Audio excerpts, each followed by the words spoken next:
তাই এখন ছাদে আসার পর্ব শুরু হয়েছে। এখন ছাদে চলে এসেছি জামা কাপড় বেলতে, যেহেতু অনেকদিন ধরে হাতের কথা ছিল রোদে দিতে হবে, তারপরে ব্যবহার করা আরো অনেক কিছু রোদে দিতে হবে, ওদের সব এখন আনা হয়নি, বারো করা কোথায় রেখেছি, কতদিন আগে রেখেছি লোক এসে এটা এখন দিতে এখন দাও।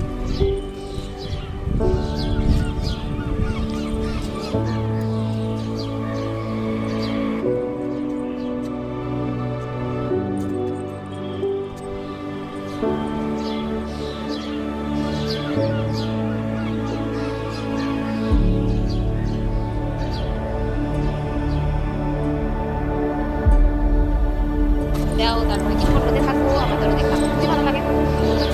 তো আমাদের ফ্ল্যাটে চারদিক থেকে তোমাদের টানো পেয়েছি,